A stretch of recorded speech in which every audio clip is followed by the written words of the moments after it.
Hi everyone, in this video I'll be doing blind example slash walkthrough solves. Now I do use three styles, so they're going to be essentially three style walkthrough solves, except I do still use a bit of advanced M2 or regular M2 for the edges. Now I'm also going to be going through memorization briefly, so essentially I'll be going through what I would memorize and in which order, and try and give you maybe some hints as to what I would use for the certain audio sounds or even letter pairs if I think that it's pertinent. Now I have used certain scrambles which I put in the description, and I did scramble them in my own orientation. That means that it should be easier for you to follow along. And so what I recommend you to do is just when you scramble the cube, if that's what you want to do, just scramble it in your own orientation as well, just to make it more easy for you to follow along. That way you could recognize the pieces that we go through. So first, my orientation is yellow-orange, so I'm going to place the cube like this, of course. Now for corners, my buffer is here since I used to use Old Puckman. In this case I have D, which is here for me, and then V. So for that I'd do something like a diver, and then M, U, so it'd go here, and then here, this one, Z, and then E. So it's quite simple for corners, and now I notice that I do not have parity since I have an even number of targets. Now for edges, my buffer is here. So first I have this one to here, but now I have a bit of a weird memo system when it comes to edges. So I do first corners with letter pairs, and then I do edges with audio. But just to make the task a little bit easier for me so I don't have to remember quite as much, I memorized the first two targets for edges just visually. Now I don't know if that's actually a very good method. That's just always what I've used ever since I switched to M2 and then later to 3 style for edges. So in this case I would just track the pieces, I would quickly glance at them, but I wouldn't actually memorize them yet. So I would just be like here, here, okay, and then I would actually start memorizing at the next piece. So I would go here to here. So in my case this is my E letter and my Q letter. But in order to help me memorize audio for Q, I'm gonna memorize it as a TH sound. So it'd be eth instead of like equa or something like that. So it'd be like eth and then here to here. So eth sub, OH, O, the H is implied, fa. So simply eth sub, O, fa. And now when I memorize, I do something a little like that. So I'm gonna skip over the first two. Then I'm gonna play the audio sequence as I track the next few pieces in my head, and then just to make sure I have it all together, what I normally do is I replay that audio sequence once in my head pretty quickly, and at the same time as I do that I'm going to glance to see visually where the pieces are that I'm going to have to solve first. So I just say that memo loop in my head and then look, oh, here, here. Okay, now for here to here I'm going to go like this.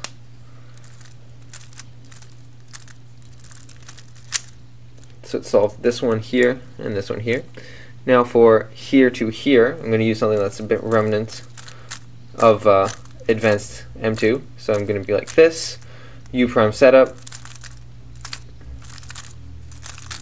like that. Now my next one is here to here, and for that I do this. Now OH, I'm just going to be doing now I realize my algs are definitely not the best. They have some rotations and they're not that efficient,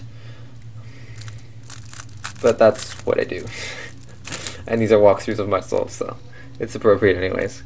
Now the corner algs that I have for this one, oh wow, okay. Now this would have actually been a DNF because I did not notice that this edge was flipped. Pretty bad on me.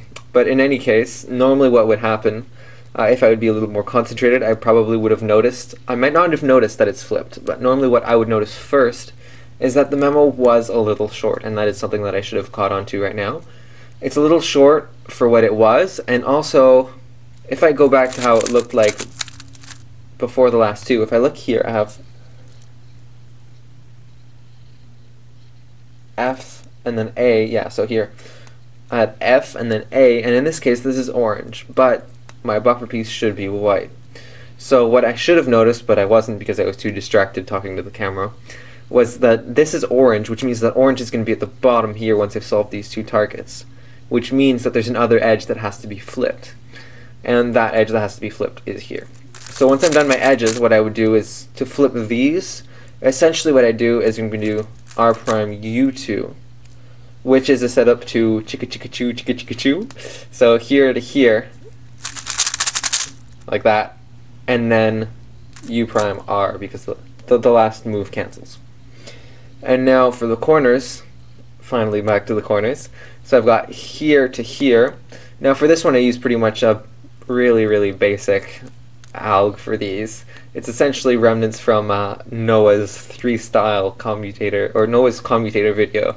So I'm just going to do U2 to bring it here, and then good old 5-move insert, U2, and then that 5-move insert again. And these two are solved. Now it's not the typical 5-move insert like this, but instead it's exactly the same thing, just using the D slice, which allows me to put something on the bottom and use U2 as an interchange. Now, here to here, okay, I swear you're getting just my worst algs for the corners in this one, so this is really bad. I don't recommend you use this alg. If you want, I can post an alternate alg in the description, because I know there are many much better algs, but what I would do is I would do a D move, and then an R2. So essentially it brings it to here, to here, here, to here, to here, so you can do like that, so R, D2, R prime kind of thing. And then I'll do this other moves like this. Oh, I did the inverse by accident, so that's what it should be like. And now here to here, it's an 8-move cone, like this. Alright, now for this scramble, I'm going to first put it into my orientation. Now for corners here, I have the first one here, O here, and then this is my buffer piece. And so I'm going to have to break into a new cycle. Normally, just because I used old Pokemon before, my default to shoot to a new cycle is here. Although sometimes I would go here. And so in this case, I think that it would be better to go here, just because I know that the alg here to here is faster. So I'm going to go O, and then I'm going to memorize this one, which is K. Now W, this one, is here to T, which is here. And now I go back to my buffer. So I'm going to go K again, and then D. And now this one goes here, M, C, and then F. So that is a very long corner memo, or at least much longer than the average scramble, and it also has parity, because there was an odd number. So there's this pair, this pair, this pair, this pair, and then this one left at the end, so I have parity. So now when memorizing edges, I'm going to first skim through the first two pieces, as I do in my memorization method. So here to here, because this one normally goes here, but since I have parity, I'm just going to put it here so that I can get these two nice and swapped. So just look at that, and then this one's RB, rub, here to here, rub puv, dis, and then FQ, I'll do fuke. I did say last time that I normally replace Q with TH, so it'll be like fifth. But in this case, I think it's weird. I don't like the way sorry, I don't like the way fifth sounds, so I'll do fuke. I used to use Q and then I switched, but I only switched for certain letters and certain pairs. Anyway, so I've got here to here, which I just saw visually, and then rub, puv, dis, fuke. Now in this case, unlike the other one, it's a lot harder to tell if I have a flipped edge or not based off of just based off of the memorization that I've had, and I can't tell easily from the last piece because I broke into a new cycle. But in this case, it's pretty obvious. I've got a flipped edge here, and I don't have any flipped edges anywhere else. So I'm going to go through the audio once more in my head, and while I do that, I look at, oh, here to here. So I've got this to this. This one's very easy. I do the same thing as I would do from with M2, MU2, MU2, M2. Solves this one, and this one is essentially solved for all intents and purposes. So here to here, this is a very nice comm. like that. Now this one, here to here, it's essentially the same thing as I do with M2, except without doing the U's at the beginning. Now I had to break into a new cycle, so I'm going to go here to here, like that. Now here to here. Now for this one I do R, and then I do essentially the same as the second cycle I did earlier. So here and here. Now I've got two flipped edges, so I'm going to do chikachu, because that's exactly the case I got. Like that. Now for corners I had here to here. Okay. So that's an easy 8 mover. It's very finger tricky. Like that. And now I had WT. So for that one, that one's a little more complicated. So I just do a D prime, and then essentially it's an R setup, but it goes like this, like that. It's fairly long. And then here to here, another nice 8 mover. It's very fast.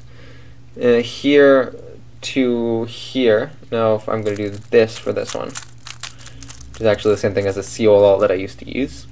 And now for the last one, I just have this, which is the same thing as old Falkland. And now it's done. Alright, now for the last scramble, I'm first going to put it into my own orientation. So yellow, orange. Now for corners, I'm going to be looking, this is my buffer of course, so this piece goes here, W and then K. And then this one here to here. And now this is my buffer piece.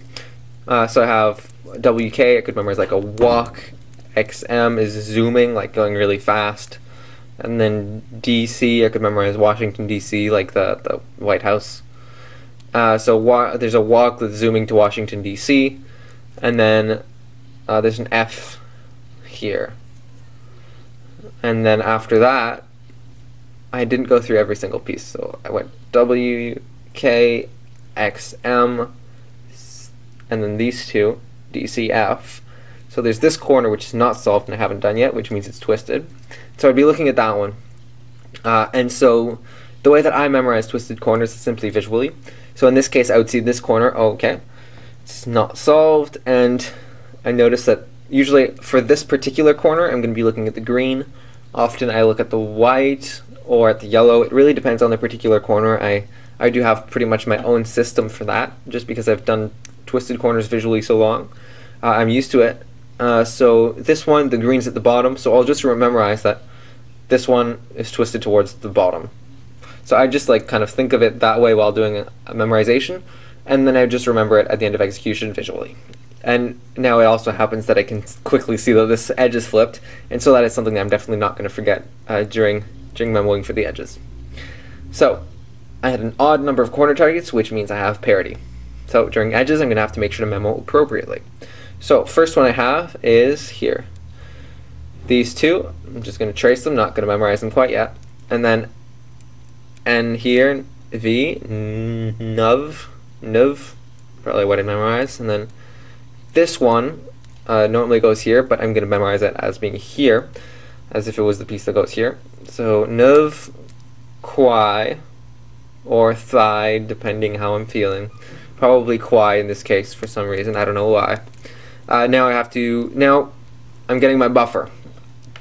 But I just did this, that, and that. It doesn't feel like I've done enough. It feels like I've memorized barely anything, and so I'm going to be looking a little harder, seeing if I can break a cycle.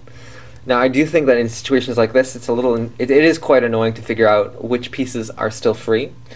In this case, I'd probably just do essentially trial and error. So I'm pretty sure I have not memorized this one yet. I'm pretty sure, but to be honest, I'm not entirely sure. So I would just go and do as if I was memorizing this one. So, oh, AF. Okay. I did not memorize this one. So AF, here to here, and then M, and then, crap. Got to break into another cycle. Often my other default is W, is right here. So AF, Mo, Ro. So that is a very long edge memorization. So I've got these two, which now I'm going to think of, and then if I would just memorize, I would review the loop in the head, the loop in my head. So I've got first Now I'm going to go for execution here to here, and so for this one you can do this setup like that. So I've got this one and this one solved. Now here to here, that was a pretty nice alg. Like that. I've got this one to here. So for this one I'm going to do U2 setup to like that. So now these two are solved. Now I'm just going to go here to here. Now this is pretty much just my default cycle break anyways, because it's good for it's the best target for M2, so I still keep on using it. So here to here. Now I did here to here. So for this one I'm going to do U, and then here, here. So essentially it's like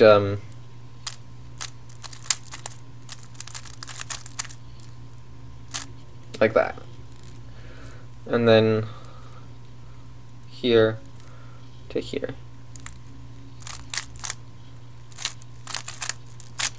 Which is essentially just advanced M2. And now I've got this one here, which I had to flip, so I'm going to do L2, set up to Chikachu, and now my edges are solved. Now for corners, that one was pretty long if I remember correctly as well. So I've got here, it was the walk. So for this one my alg isn't all that good, I should probably get a new one. But in any case what I do is a D prime to an 8 mover. So like this. So those two are solved. Now I have XM. For this one I'm going to do with my left hand. Like that, the simple 9 mover. I had here to here. And for this one I'm going to essentially do an A perm funky. Like that. Now I have this one, which is the old Pokemon target. Now I had the corner that was twisted on the bottom as per my memorization. And for that I just do the beginner's method twist. Alright, so I hope that my example solves were useful. It did go very long, but I wanted to be as detailed as possible so that you could profit not only from what I'm going on, but also from my thought process as much as possible. If there's anything else that you wanted to request in particular, or if there's an alg that you want me to write down for you, don't hesitate to do that in the comments, and I hope to see you next time.